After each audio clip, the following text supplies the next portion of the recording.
Welcome, everyone, to another episode of Tony and the Bald Guy. So, for today, we are doing top 10 wrestling movies that millennials have never seen. Now, I got to qualify here. It is movies about wrestling or movies starring wrestlers. Right. So it gives you a wide latitude there. Right. And you're not going to see any rock movies in here. You're not going to see, probably anything modern in here at all. Because again, you've seen all those. It's ones that millennials have never seen. There might be one or two in There's here. There's probably millennials that don't even know The Rock, or let me take that back. There's Gen Zers who don't know that The Rock was a wrestler. That's probably true. He was a wrestler? Yeah, they had no clue, unless they were like my nephews with me jamming it, down their throats. Sure. Buying them 30 action figures at a time for Christmas with a ring and everything. Yeah, well, let's give a little background on why. So myself, not a huge wrestling aficionado, but the bald guy here actually has a background in wrestling. Why don't you tell us I was about a professional wrestler in the late 90s. I graduated from Power Slam down in St. Pete.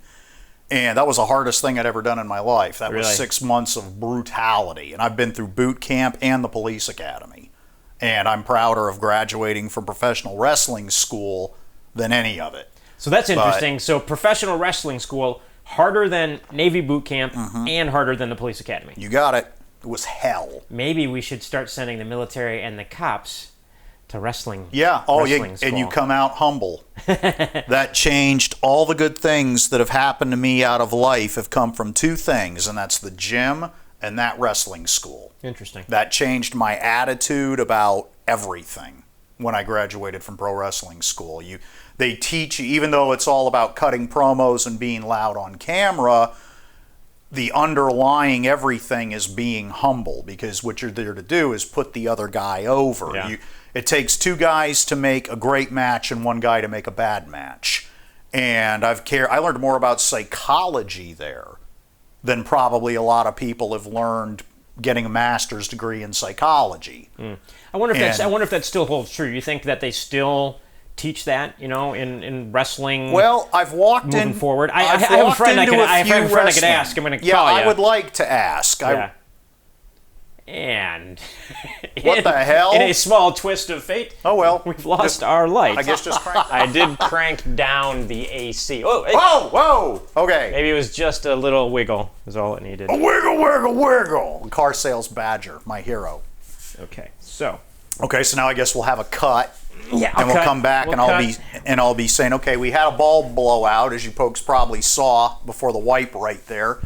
And wrestling school taught me about life. It didn't teach me just about moves and how to take a bump and things like that. It taught me about life. Sales, everything. I really enjoyed it. I ended up in the indies because wrestling has a majors and a minors like baseball does. And I'm one of those awkward guys. I'm too big to be a luchador, but I'm too small to be a heavyweight. Yeah. So I did the indie circuit for a little while until I took out my knee, but I had just enough of a taste to be really disappointed. But I enjoyed it, and it was a great time in my life. I wouldn't trade it for anything. Oh, sure. How many years did you do it? Not at all. 7 or 8 months. Yeah. I mean, I graduated, hit the indie circuit, ended my knee, and ended my career that quick. Well, you got like you said, you got a taste of it, and you were like, okay, I'm good. Yeah. Well, you probably still had the urge to get back in the ring after it was over, I imagine. Yes and no. I was 29 when I started. Yeah. And most of these guys are 17 or something, or have a backyard ring, or their lineage or something like that when they start. So no, not really. Yeah. Of course, Superhero the gimmick. Oh yeah, Superhero grew out of that, and he just kept going. Sure. So I don't have any regrets. And I know from experience what a major knee injury will do to your mentality. It's hard psychologically to get back in, and it's not like you were making a lot of money at it. No, back then you made $20 a match. Right. So for $20, it's not worth blowing your ACL again potentially. Right. Indie guys do better now with social media and promotion and stuff like that, but there was no internet in 1998. Right. I mean, there was, but it was user-hateful, not user-friendly. So that was my experience with my personal experience. But I've been a fan since I was a little boy, NWA. This shirt I got at at the CWF WrestleFest in 2015.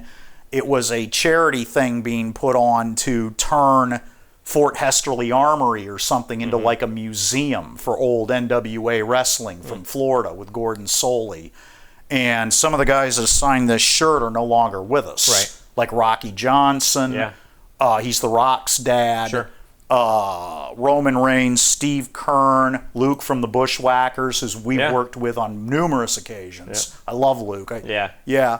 Still has a gym down at the beach, doesn't he? I think so. I may have changed. who knows? He may have We'll sold it and gotten out. Yeah. I'm not sure. I'd have to go down there and look. Yeah. But but wrestling is life. Yeah. So we know that the reason you tuned in is because you want to see, well, what movies are you guys talking about? So we'll jump into that. But be sure to hit the subscribe button if you're watching this on YouTube so that you can get more updates as we do more of these shows. Yeah. So we're going to start here with Grunt, the wrestling movie. Yeah. The movies that I will like and the movies I will fall back on here are always going to be ones from the era before kayfabe was done away with. And kayfabe is keeping it secret, back when it was still portrayed as being real. Like back in the day, guys that played Russians would learn how to speak Russian. Yeah. They would take separate flights so that they wouldn't be seen together on planes if they were in a feud. If they had the mistake of running into each other in a restaurant or something, they had to have a food fight. And they had to. Really? Yeah, kayfabe was serious back then. That sounds a lot more fun than everybody getting along now. Yeah. You see the good guys and the bad guys having dinner in Denny's together after they just tried to cut each other open with a chain, or but kayfabe is what it was called. So all the movies that I pick are from the era when they were still trying to portray it as the real deal. Right. As the real deal. Yeah. So that's just my personal preference, but yeah. And so films like this from that era. Mm-hmm. And the thing you like about these films is, of course, and for most of these films that we have here, is actual wrestlers doing actual wrestling in the movies. Right. I like actual wrestlers doing actual wrestlers in movies, but I'm also a big fan of wrestlers getting to do movies where they're not wrestling. Yeah. And I know, because I don't want to say all wrestlers are failed actors, but they do enjoy. I enjoy it. Yeah, I enjoy getting outside. Aha, Dick Murdoch. Or is that Crusher? That's the Crusher. Yep.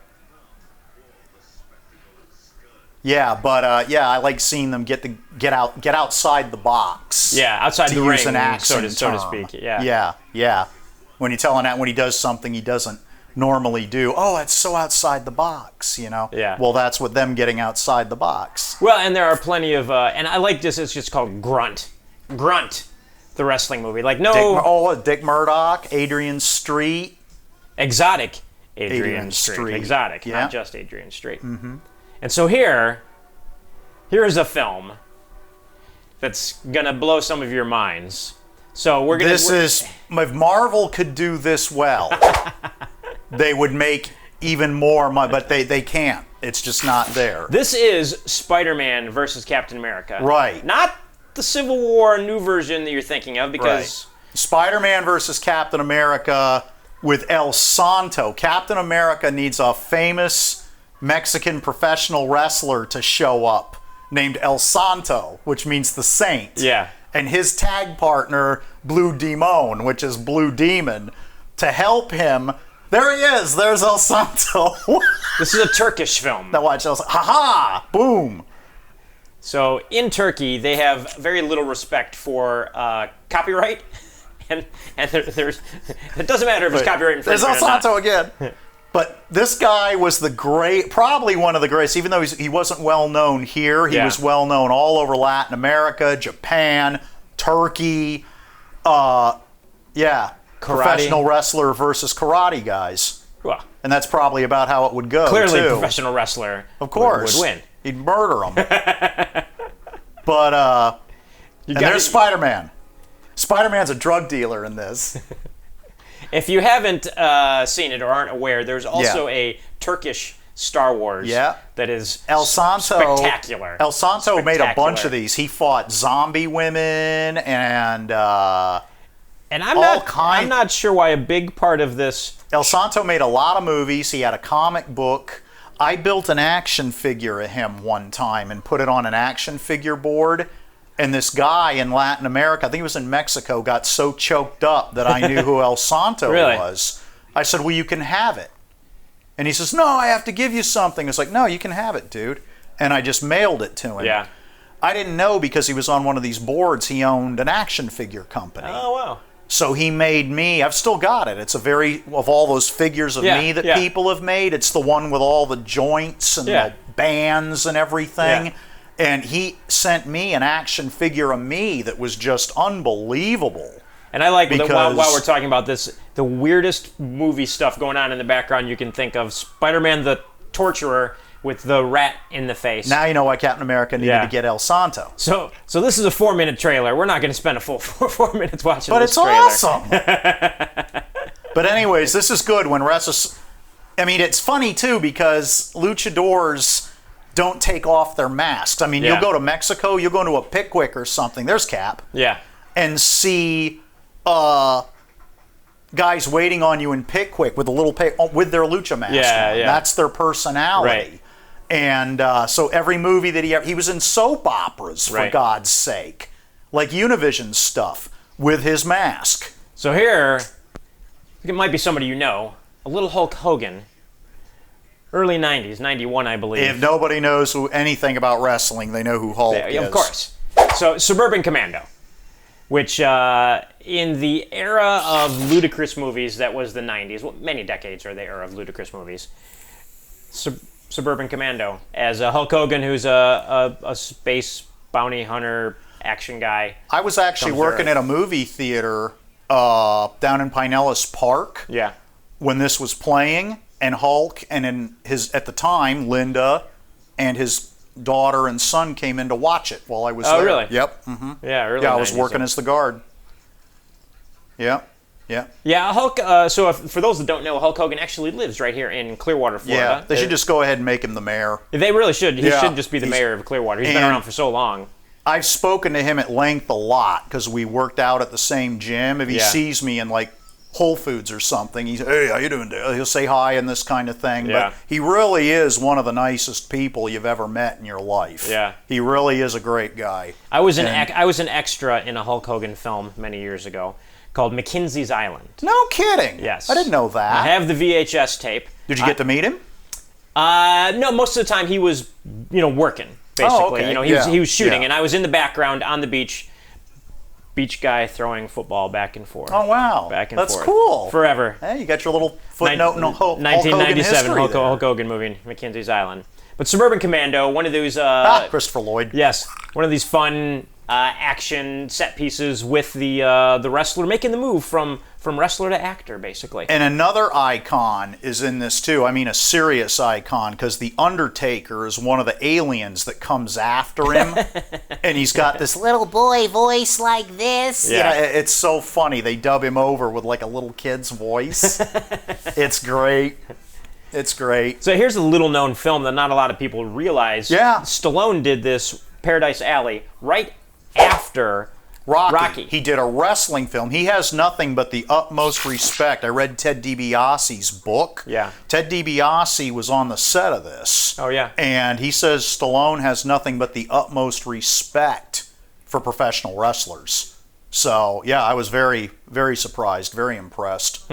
Yeah. Well, how many other films would Stallone have done with wrestlers in them then? Obviously, Rocky 3. Yep. Over the Top. Yeah. He brought Terry Funk from this, who's also autographed this shirt, back for Over the Top. Help. And in the comments below, let us know. Yeah. But yeah, he has a lot of respect. But I could see that too, because although he's a very well-built man, he's kind of in the same boat I was in. Yeah, he's not a big guy. Right. I mean, he's big for his size. Yes, exactly. Yeah. He's not a very big guy. We'll get to Kevin Nash. Yeah. Like, people have even said to me, like, I've talked about wrestling with some of my clients at the store, and I say, well, I wasn't big enough to be a heavyweight. And they're like, you? And no, those guys are big. And yeah, when I went to WrestleCon, that was outside of Orlando, when I went there for WrestleMania a few years ago, if you want to pause for a second, this is a good one. Yeah. It was like Dune when I got to the parking lot over there. It was a windstorm like this, and we got our hands over our faces, and I've got Karen by the hand this way. And all we were trying to do was get to the convention center, and but I came in through a side door. Right. I wouldn't come in through the main door because we just didn't know. Oh, yeah. And we came in through the side door, and right there is Kevin Nash. I mean, from me to you. Yeah. And you just keep going and going and going, and he's about up there. I'm lucky his security guys, or him himself, didn't, because he's got a reputation for that. Right. Didn't rip my fucking head off. Yeah. And I was just like, oh, wow, Mr. Nash. And stuck my hand out. It says, pleasure to meet you, sir. And he's like, oh, thank you, brother, like that. And shakes my hand, and then him and his guys walked off. But that's when you realize what a heavyweight is. Yeah. I mean, I don't think he could walk around in here without bumping his head. I mean, he's literally 7 feet tall. Yeah, it's crazy. So another film that I had a very small little part in. You'll hear me occasionally talk about these tiny little obscure things that I've done. But the Punisher film from 2004 with Thomas Jane. He played the Russian in there. He was the big Russian in that movie.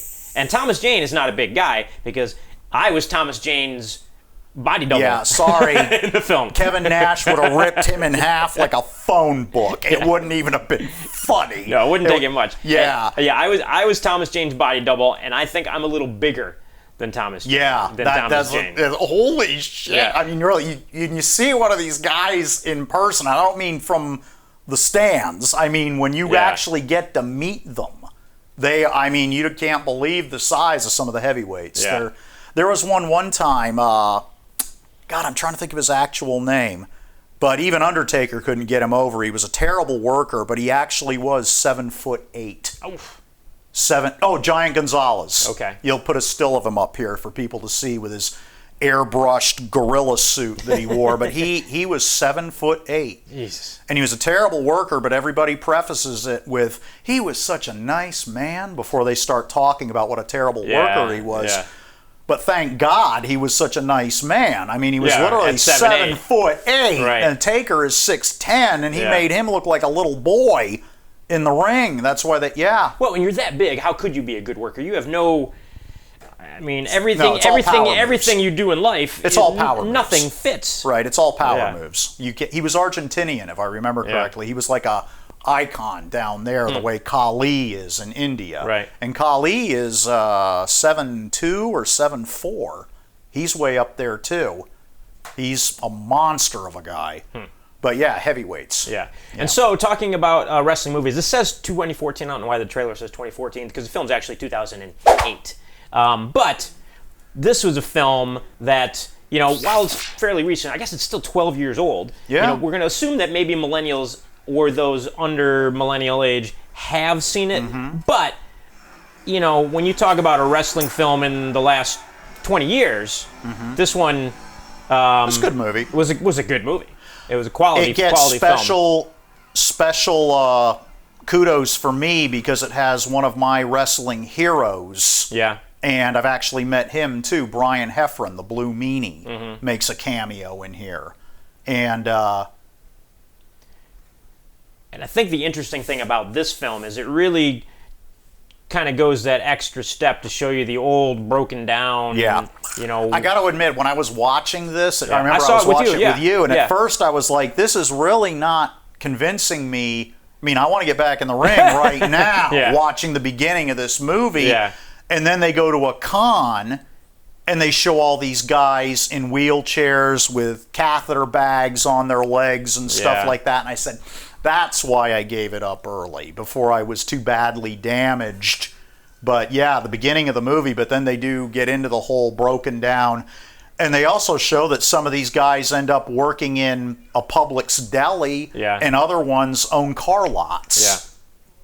It's just luck of the draw who did the right things with their money. Yeah. Steve Austin always said, it's not what you make, it's what you save. Right. And he's one of the wealthiest wrestlers in the world, right up there with Mick Foley and Hulk. And save your money and invest it. I mean, Yeah. I think that goes for a lot of things in life, not just wrestling. Yeah. Wherever you're making your cash, Yeah, really good film. I really enjoyed this one a lot. And Darren Aronofsky as the director, you can't really go well. I'm not going to say you can't go wrong, because there are some of his films where you can go wrong, but we're not going to get into that today. But The Wrestler, 2008, really good. But now, moving on here. This one, a classic,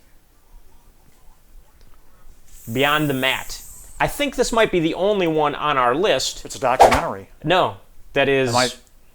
You told me Beyond the Mat, so that's why Beyond the Mat is on the list. Okay, this is not the Beyond the Mat. This is not professional wrestling. No, this is porn. Get this off. No, Beyond the Mat is a documentary about professional wrestling. This is porn. You're going to go to jail for showing porn on YouTube. I told him Beyond the Mat. You said Beyond the Mat. This Beyond is what I the Mat. found. This is not Beyond the Mat. This is what happens when you tell the non-wrestling fan the names of movies, and I found this one. I was like, well, it's wrestling. Porn. I guess. Although it does have Kurt Angle in it. I think I just saw Kurt Angle. Yeah. I think he plays the coach. Yeah. Kurt Angle is an Olympic gold medalist who got a gold medal with a broken neck and then went on into the pro ranks. That's a lot of things. Like, a lot of these amateur guys hate pros. And you say, oh, really? Well, last time I checked, Kurt Angle was pro. Yeah. And the Steiner brothers put themselves through college on amateur scholarships. Oh, and Bob Roop, the captain of the Olympic wrestling team? Yeah, that's right. He was Heka Singh. Yeah. So you just weren't good enough to go pro. And you did porn. So I was going... That's all this is porn. So what I was going to say was, wow, this is the only film that is not, like... professional wrestling that's Kurt Angle. that Dale selected for this list. This is porn. But you can't show porn on YouTube. Apparently, I already think I found it. You go ahead, put porn in the tags and see how fast this gets taken off. This is where I found it. Not that there's anything wrong with that. Beyond the Mat was a documentary about professional wrestlers. This is what happens. Yeah. Now, back in 1974, Ed Asner, of all people. Ed Asner was old in 1974. And he's still around. He's still alive. Yeah. He plays a promoter in Vern Gagne. Now, I want Tony to put a still up of Vern Gagne, because you look at Vern Gagne and you're like, this guy was a professional wrestler. This guy could kill you with his thumbs. I mean, if it was like a kumite, or wrestlers call entertainment a work and the real thing a shoot. If it was a shoot, Vern Gagne would kill 99% of the guys that are out there now. But what about Ed Asner? How would Ed Asner fare in the ring? Ed Asner is a promoter whose health is terrible in this. And promoting wrestling is killing him. Well, the funny thing is, he plays somebody whose health is terrible, but he's close to 100 years old and still around. Yes. So, this is long before WrestleMania. Yeah. They're advertising this as the Super Bowl of wrestling. The Super Bowl of wrestling. The Super Bowl of wrestling. And there's a scene in here with two very famous, it has nothing to do with the story whatsoever, where Ed Asner gives a phone call to Dusty Rhodes and Dick Murdoch. And that's nothing to do with the story. And Dusty Rhodes on the phone, he talked like this with Dick Murdoch, and he said, yes, and he's talking to him. And then he hangs up, and him and Dick Murdoch turn around and get into a bar fight. Well, it's kind of nothing to do with. Doesn't matter. You got to keep the action going. Some producer somewhere was like, "Where's the action in this movie with Ed Asner? So Let's throw in a bar fight." Right, and there's like 7 straight minutes of Vern Gagne training amateur wrestlers and everything just as filler. Yeah. But it's a who's who of who was who in the 70s. I mean, a big bulky Ric Flair. Yeah. Before his car accident, when he was trying to be huge. He didn't look like Ric Flair until he had a car accident, and then he leaned out because he had a back injury. I heard the funniest story the other day, because I watched this channel called All Out of Bubblegum. I'm watching All Out of Bubblegum, and I'm scrolling down through their videos, and one is Dusty Rhodes meets Roddy Piper for the first time. Okay, and what made me think of it was 300-pound Ric Flair. You put a still up of what he used to look like before the accident. He was on the gear, but he wasn't really looking like a bodybuilder. He was looking like an old-timey wrestler, where the diet was beer and beer and steaks and traveling, steaks and traveling. And so anyways, Dusty Rhodes sitting there with a big old stogie like this, and Kara, I think it was Jimmy Hart asked him about the first time he met Roddy Piper, and he said, "I tell you about the first time I met Roddy Piper." He say, "I'm in the back with Dick Murdoch, Ric Flair coming in about 300 pounds, Roddy Piper coming in about 155, and Rick had this horrible hemorrhoid problem. So somehow, me and Dick Murdoch convinced Ric Flair to get up on the table butt naked and bend over. And you see, we didn't have the gloves. We took our hands down into Vaseline. And me and Dick Murdoch be going to putting these hemorrhoids back inside Ric Flair's ass, just as Roddy Piper walk in and go, 'Hi, I'm Roddy Piper,' and turn around and leave." I don't know what to make of that story. But that's how Dusty Rhodes met Roddy Piper for the first time. Oh, wow. Oh my God, it was hilarious. You can look it up. It's a channel called All Out of Bubblegum. I'm not sure what the most disturbing part of that story is. Yeah, it's better than the gay porn you had on there. I don't know. We are descent into madness here today. Yeah. Well, that's pro wrestling, folks. I mean, that's it. You see the wrestler with all the blood and the cuts and the gore. That's what it is. That's what it is. That's one thing I did learn about it. At least back in the day, it was a very dirty business. I guess I will not mark this video as child-friendly. I wouldn't. On YouTube. Yeah. Oh, a movie that deserves special mention. I forgot to tell you. Well, we'll go through Body Slam first. Yes. So, Body Slam, 1986. Starring, of course, Dirk Benedict. And Roddy Piper. And Billy Barty. And a Ferrari 308 GTS, Tonga Kid, the Road Warriors, Ric Flair, Classy Freddie Blassie, the Sheik, who was Sabu's uncle. He was a guy back in the day that would throw fire out of his fingers at people. I think he used the old magician's trick, the flash paper. Yeah, to do that. And it is just hilarious. Jim Cornette, who's a very famous wrestling promoter, booker, everything like that. He has a YouTube channel now. I heard him say the other day this was his favorite. Body Slam, yeah. Yeah, this was his favorite. Yeah, it's a classic, that's for sure. Is that Mako? I'm going to have to look it up. Apparently. Yeah. But, yeah, it's rock and roll meets... He's a rock and roll promoter trying to get back on his feet, and he incorporates it with wrestling. Oh, Captain Lou Albano. Yeah. Captain Lou, who was the best Mario of all time. Did you ever watch the Mario cartoon in the 90s? He was Mario, but he was so good. He go, "Hey kids, this is Mario." And one time, him and Luigi, they took Roddy Piper's bagpipes, and Luigi didn't know what they were, but they were running a fix-it shop. Okay. So they fixed Roddy Piper's bagpipes into a vacuum cleaner.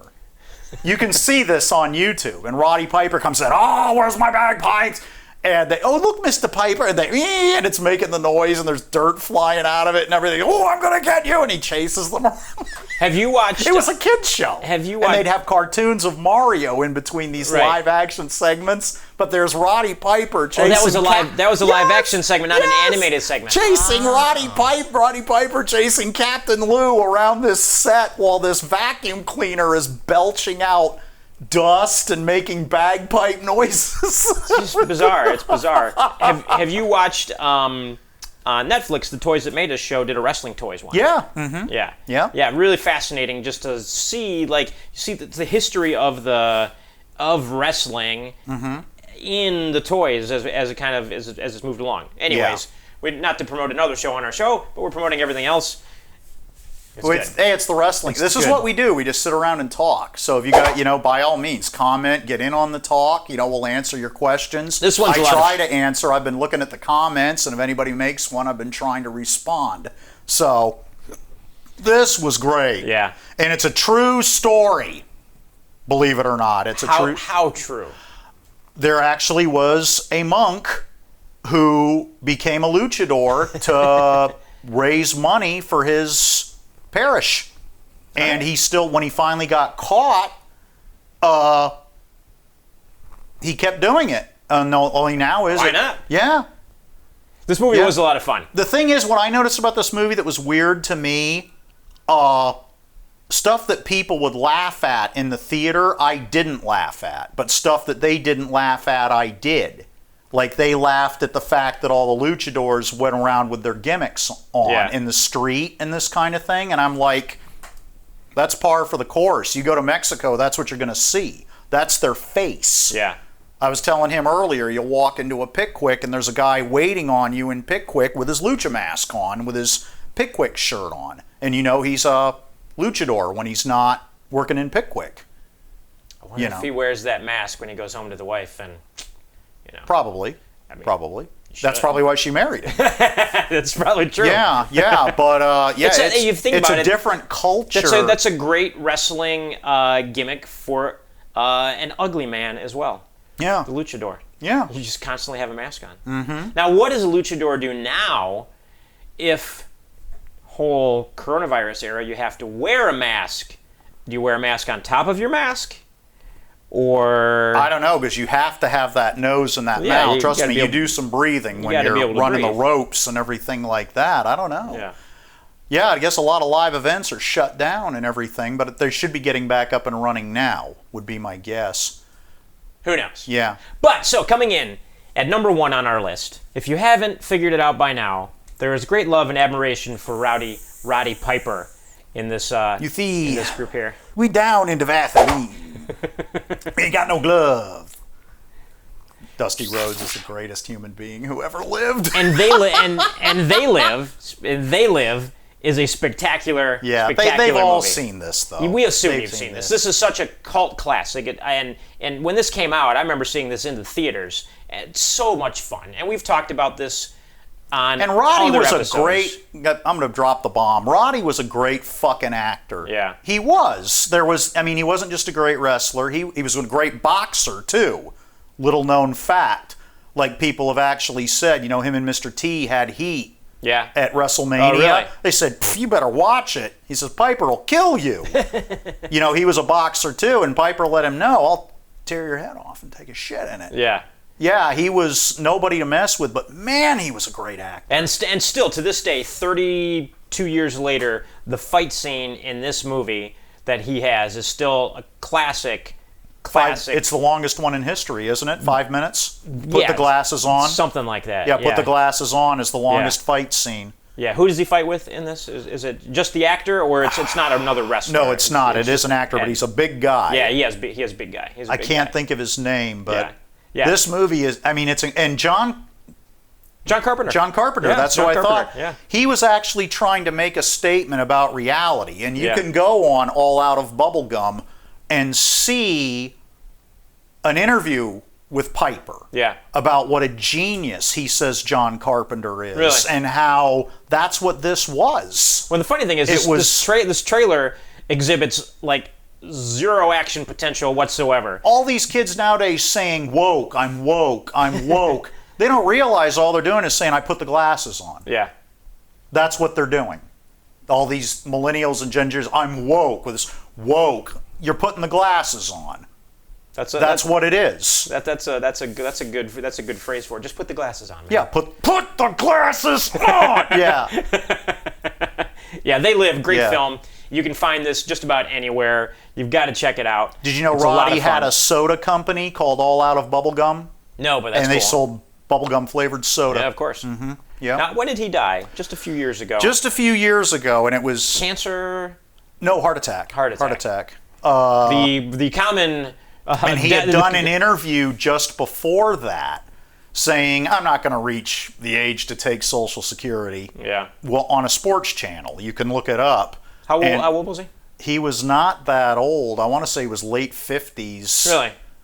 But anyway, the last interview that he did, TMZ caught him headed up a set of stairs. Yeah. And it was right when Hulk had gotten in trouble. Oh, yeah. And he looked really rough.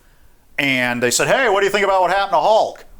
And he turned around and he said, he picked up the sword and shield and defended Hulk with everything he had, his former nemesis. Yeah. Yeah, he picked up the sword and shield and said, everybody has done something like that, just not everybody is famous and not everybody has been caught. So if there's anybody out there that hasn't had said a racial slur at one time, and just went on and on and on, and gave this guy both barrels, thinking and then he turned around and walked up the stairs and he died. Well, it's interesting. I was going to say the preferred method of death of the professional wrestler, it seems to be the heart attack. Yeah. Pretty common, and these guys, not even reaching 60 years old. Yeah. Some of them not even reaching 50 years old. Well, they're quick to point the steroid finger. Right. Okay, they say, oh, Chris Benoit, steroids. How about the 6 concussions that had turned his brain into tapioca? Yeah. I just watched an interview a while ago where Black Bart goes on about Roddy Piper's cocaine habit. There's a lot. That'll damage your heart a lot. Yeah, Black Bart says, I'm that country boy, I never done nothing like that. Piper puts this key in a white stuff and says, open your mouth. He says, that 20-minute match was like 5 minutes long. I didn't know what happened. It was a dirty business. It was a very dirty business. And, Piper he was not the biggest guy on the roster. Actually, like I've said a couple of times here, I'm too big to be a luchador, but too small to be a heavyweight. Piper was the same thing, but he didn't give a shit. He was, when the steroid trial happened, he was the biggest offender. He did whatever it took and whatever he had to do. Well, it's funny. It's that. That's one of the reasons I admire him so much. He did whatever he had to do to get where he wanted to be. It's that era. We're talking a lot about the guys that came up in the 80s and through the 90s and stuff like that. It's not like wrestling was alone in steroids and cocaine. I mean... Oh, look at some of the linebackers. Professional football. Lawrence Taylor in the Hall of Fame, well known, was doing cocaine before games in the locker room at halftime. And those guys were... If I remember correctly, he did a wrestling match with King Kong Bundy at one of the WrestleManias. Yeah, and not just football. Baseball was well known for its use of amphetamines and stuff through recently. That's the thing I couldn't understand with the baseball steroid thing. Yeah. I'm like, baseball players. I was like, you look at these linemen over here. Oh, no, we're not looking at that at all. They didn't look at football at all. Yeah, it was interesting because it's football. It's like baseball. It's a non-contact, kind of thing. And then football, you're knocking the crap out of each other. Wrestling, you're beating the crap out of your bodies. And so I think people kind of give it a pass. Well, Phil Fizzer, World's Strongest Man. I read an interview with him a while ago. He is such a big guy that they call him something in Swedish that literally means penis fingers. Because that's what his fingers look like. He's such a big guy. It was in a GQ magazine years ago. I remember, and the guy tried should have been on the cover.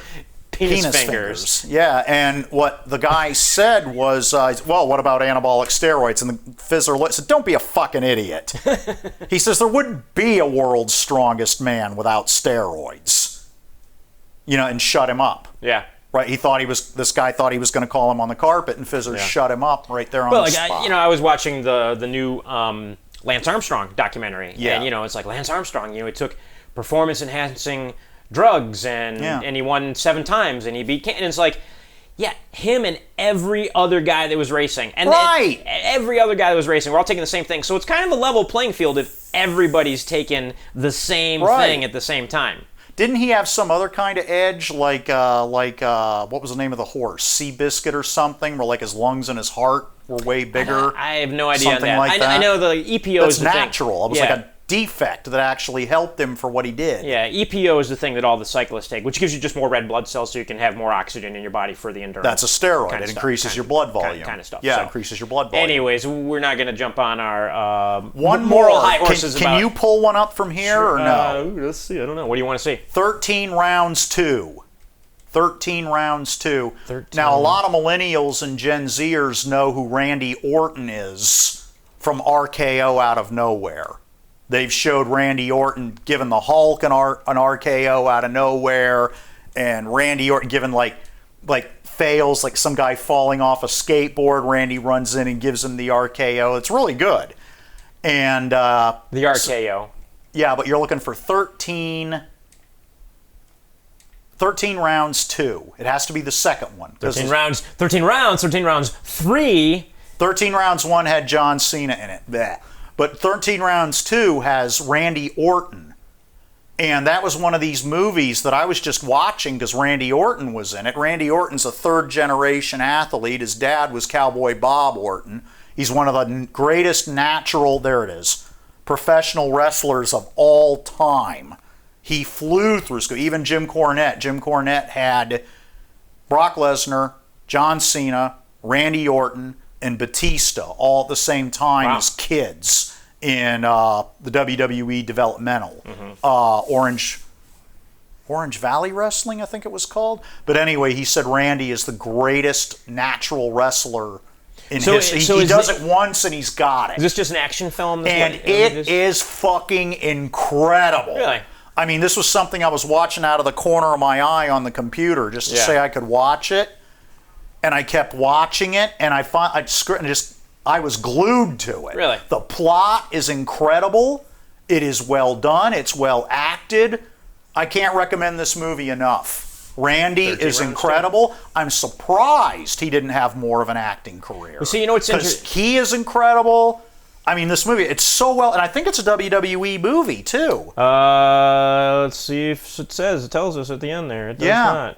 Yeah, but play it again. Play it again, Sam. Yeah. Play it again. Yeah, Randy is, I mean, this is really I think The Miz was John Cena was in the first one. Randy Orton's in the second, and The Miz is in the third one. But this is clearly the strongest one, and Randy carries it. I mean, and the plot is solid. It is a damn good movie. I can't recommend this enough. You know what I find interesting is that wrestlers that do action movies kind of do these, action movies that, for the most part, people see, but it doesn't ever break out. It doesn't go big. No. Where the wrestlers break out and go big is when they do comedy. You're right. When they do an action comedy, or when they do sort of some kind of straight comedy. Right. That's where they break out. Well, The Rock can pull that off. Yeah. I don't know if Randy could. Right. Because Randy looks more like Superman. Yeah. He doesn't have that comedic timing that The Rock does, and I don't think so anyway. But even if he did, no one would give him a chance. Yeah. Because he's so leading manish and so... 12 rounds. Why was I calling it 13 rounds? No, 12 rounds. 12 rounds. Yeah, 12 rounds. 12 rounds, and the second one, specifically the second one. And I thought of that while I was here, and then I forgot what we were talking about, Vaseline. And well, that'll distract you, Vaseline. And then I remembered it again. But yeah, Randy Orton, 12 rounds too. Also one of the greatest matches of all time you'll ever see, 2013, Randy Orton versus Goldust. To see what a phenomenal worker Randy was too. Goldust was Randy's timing coach. And the rest spots are incredible, where they break the rhythm of it, and the moves, and then the rest spots, and moves, and the timing. It's just literally, from a guy that's done its perspective, it is one of the best matches you will ever see. And it was all because Goldust was Dusty Rhodes' son, was Randy's timing coach. Yeah. Now you still actively watch wrestling? Not anymore. Not really. Once if something big comes up, but it's just not what it was. Sure. And I'm sure a lot of it, I'm sorry, you already know who I'm saying sorry to. Yeah. No, but do you do you ever watch any of the NXT stuff? Occasionally. Yeah. Occasionally. I'll look at I do watch AEW. Yeah. Sorry again. But you get guys like Cody Rhodes and Dustin Rhodes, you know, in there. You get the guys that were really good. Jake the Snake Roberts is there now that he's cleaned up. And, you get the guys that you grew up loving, and that kind of thing. The reason I ask is because there was and I'm not alone. WWE's ratings are not what they used to be. Yeah, sure. Like nowadays, competition. They pack a stadium with 70,000 people. Not right now. Well, they could. They were at the rest, but Roddy Piper and Adrian Adonis packed 400,000 people in the 80s. I didn't even know a stadium could hold that many people. There's no stadium that holds 400,000. It was insane. The biggest stadiums around are 100,000. But the numbers were just but they could cut promos and they could. the best way to say it, and I've said this before, and I've heard some of the old timers like Dean Malenko and people like that say it. Nowadays, they tell everybody it's fake and try and kill each other. Yeah. Whereas back in the day, they told everybody it was real and tried to protect each other. Interesting. And I think that was the change. Yeah. But don't quote me. Don't quote me. Well, and what I was going to say is, I don't watch wrestling unless my friend calls me and says, hey, you need to watch this tonight. Doing something different, doing something unique. You should watch that match that I told you. That's I was going to say, so there was a match that I watched that it was, right as the whole quarantine kind of stuff happened, so there were no fans, and so did this whole, it was like a 20-minute long match, but it was shot like cinematic style, like film style. And it went from the ring to outside, and they were outside the arena on top of like a truck, and it was like this whole crazy long thing. I think you'd really like it. It was on NXT. Oh, okay, because it sounds like the old Mick Foley versus The Rock during the Super Bowl halftime, because they were in a stadium somewhere and they took it outside. I think Foley finally pinned him with a forklift. No, this was brand new. This was maybe a month ago or something like that. Yeah, wow. Yeah. But it has to be something really like two guys that I really liked. I like the old, where it says Kings of Wrestling, and it's a cheap-ass DVD, and it's a bunch of 60-year-old guys like Ken Patera and King Kong Bundy. I think they're both passed away now. Yeah. But, and they're in there in a high school gymnasium somewhere having it out. But still giving it their all, like not half-assing it at all. They're bringing it. Yeah. They're bringing it. And that's the kind of stuff I like to watch. Yeah. I like to see the old timers. I like to meet the old timers, that kind of thing. It's just what we grew up with. Well, we are officially old timers now ourselves, so is what it is. But hey, thank you for tuning into this wrestling episode. So this is a little more than just the wrestling movie. It's kind of a little bit of riffing on wrestling, a little bit of all wrestling. So hopefully you liked it. If you do, tell us in the comments. If you don't, tell us that too. That's great. I love getting insulting comments. Those are actually the most fun. They're the best. Not that I want you to give me insulting comments, but if it happens, Remember we were working on the Sunscreen podcast years ago. Some kid was on there. What was he criticizing? I don't remember. Something about, was it the Dean Cain?